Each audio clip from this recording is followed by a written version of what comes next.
Hey guys, my name is Matsumo, and welcome to your episode of Sunday Mailbox. This is a video series where you, the viewer, can submit your gaming-related questions, and then I will give my humble opinion on them. To get the format is out of the way real quick, if you'd like to submit your own question that could be featured in an upcoming episode, you can do so by leaving a comment down below, or by sending me a Facebook or Twitter message. The first question for the day is, what do you think about a new defensive operator in Rainbow Six Siege who has a gadget like CanCan, but it's a sensor that pings your location for a few seconds? I'm actually really curious to see what Ubisoft does with future trap operators because admittedly, we already have a lot of them right now, and the one that you recommended shares a lot of similarities with the ones that are already in the game. Now granted, this is inevitable. Ubisoft, if they want to get to that 100 operator mark, there's going to be some overlap, which has already happened with past operators. Kaid is very similar to Bandit. They're very similar in the way that they deny people from getting through reinforced walls, but they are different enough and have a different playstyle that they are their own unique character. And so with that in mind, I could see Ubisoft introducing someone like this into Rainbow Six Siege. If offense is being really aggressive, if you don't want to play CanCan, Ella, Lesion, or all the other operators that are meant to slow down the progress of the offensive team, and you literally just want to be able to ping their exact location when they rush on in, this could be a good alternative. Now that said though, I would be surprised if we saw someone like this added on in because they share a bit too much similarities. And also, it feels like this would be a bit inferior to the ones that we already have in the game. There already is Lesion.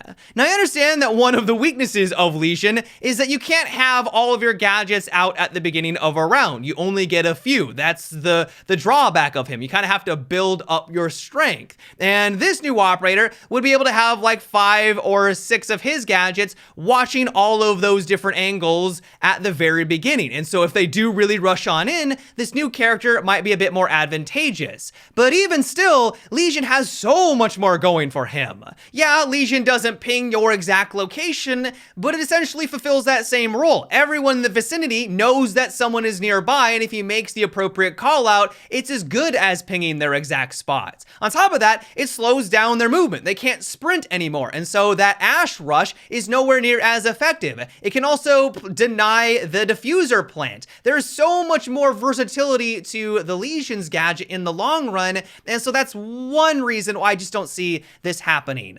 And so all in all, it's for those very reasons why I would be a bit surprised if we saw something like this introduced, at least in the near future. Maybe eventually in the next couple of years, if they kind of run out of ideas, which I think is eventually going to happen, how are you going to be able to change up the game in a meaningful way? 100 operators is a lot. We're nowhere near that at this point, but at least for right now, we already have all of those roles fulfilled, and I just don't think this would add much value, but only time will tell.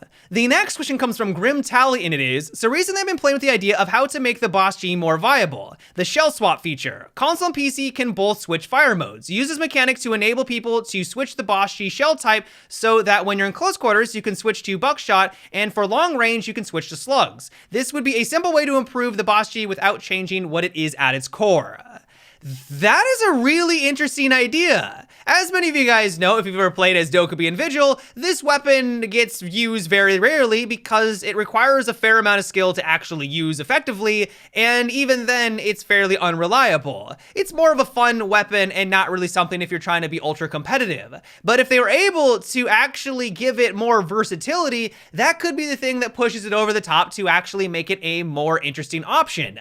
Now, the one concern I do have with this idea, though, is that as soon as you allow it to do even better up close, you make it so that its one-shot potential is even more effective in close encounter situations, that actually might be a bit too powerful. Now, I fully understand those 2 rounds are going to be the limiting factor. That's the thing that's always going to make this a highly skillful weapon. That is going to be the thing that kind of reels it in, but this thing already one-shots a fair distance away, and as soon as you allow it to have these other round types, that might be pushing things a little bit too far. That said, though, though, I would love for Ubisoft to explore this concept further. Like, I think it's incredibly interesting and would add in a lot of cool new dynamics, if not with this weapon, or with just a brand new operator that they could introduce. Having to think about the situation that you're about to get into and then changing the rounds depending on that situation is a really cool concept. Now, I will admit that we already sort of have those kinds of dynamics in the game already. If you're playing with a shotty, for example, if things are up close and personal, you're going to want to use that. But as soon as you realize that it's going to be more of a long-range engagement, you're going to want to switch on over your secondary for that accuracy. Like, that's something that's already in the game, but this, I think, would take it kind of a step further. Having an operator that is solely designed around switching it around could be a really cool addition into the game. Now, maybe it just becomes way too simplistic and everyone just uses one round over the other, suiting their playstyle, but honestly, would that even be a bad thing? That would probably make that operator a lot more unique and a lot more varied depending on how you just simply want to play as that character. And so all in all, I think that this is a really cool idea. It takes an existing mechanic that people hardly ever use. Very few people, I feel, actually change the mode of their weapon and expands upon it. And if it was done correctly, it could add a lot of cool new dynamics into Rainbow Six Siege. The next question is, what do you think of the idea of a new offensive operator who can shoot invisible cameras into corners of the ceiling to spot roamers? I don't really know if that would be all that effective, if I'm being completely honest. I do like the idea of having more ways of identifying or figuring out where roamers are, but you can basically do that with just all the other characters or gadgets that are in the game right now. Just simply putting your drone in a proper spot and having your teammate watch that, while granted it's not invisible, is basically going to do what you just described. Not only that, but we have operators that are literally designed from the ground up whose job is to stop roamers from getting the flank. Nomad and Gridlock. Nomad right now is one of the strongest characters in the game for that very reason. Now, one way that I could see this maybe being viable is that if you're able to get this onto the objective somehow. If it truly is invisible, or it works like an Echo's gadget where it has a cloaking device, if you're able to work with Buck, open up the floor below, and then get it into the room, you could get a bird's eye view of what's going on. If they don't actually see you guys doing this, going through that process, then you've now got a camera on the objective, and that could be incredibly powerful. But I don't really know if that'd be something that would really happen all that often, as long as the defensive team is actually paying attention. It should be very obvious when you're trying to pull that off. Now, who knows? Maybe I'm underestimating how powerful this is and actually would be game-changing. Instead of just having your two drones to rely on, you open up the window that's outside the objective room, you fling this on in, and then you can scout it out. Like a bird's eye view of the entire room gives everyone on your team a quick glance of if that room is clear, and then you can push on in. You do that a couple of times around the map, like that could be incredibly advantageous. And so let me know what you guys think on this idea. I will admit, as an operator who was designed to stop roamers, this probably wouldn't really be all that effective. I think there's better characters in the game that would do that job better. But as someone who was meant to gather information on the objective in a sneaky way, this could be really effective. And so do you think that this would be viable? Do you think that it'd be too weak? Give me your guys' thoughts down below in the comments. The next question comes from Martin, and it is, what do you think if Lion had a passive ability that would spot players instantly who ran outside the building on defense? I would not be opposed to that. Maybe not specifically to Lion. This could be a passive ability of a future operator, but having a way that just identifies when someone runs out of the building as soon as they do, I think would be a great addition.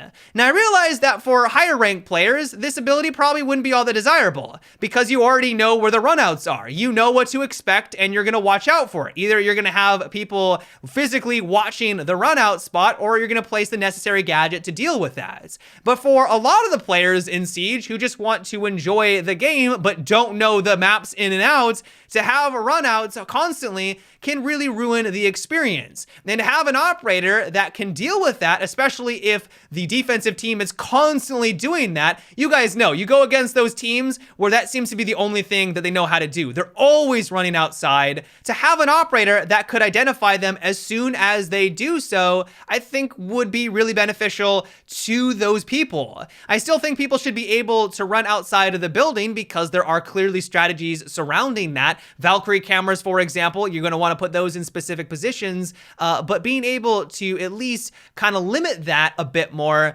I don't think that that would be the worst thing ever, but obviously that is just my opinion. Yeah, guys, that is what it for today's episode of Sunday Mailbox. I hope you enjoyed. Let me know what you thought about what we discussed in today's video. Do you like the idea of having an operator that deters players from running outside of the buildings? Do you think that that's not necessary? Do you think that that's a key component of the game and it should stay the way that it is without any counterplay? Give me your guys' thoughts down below. As always, if you'd like to submit your own question for an upcoming episode, you can also leave a comment or by sending me a Facebook or Twitter message. But until next time, guys, have a good one and take it easy.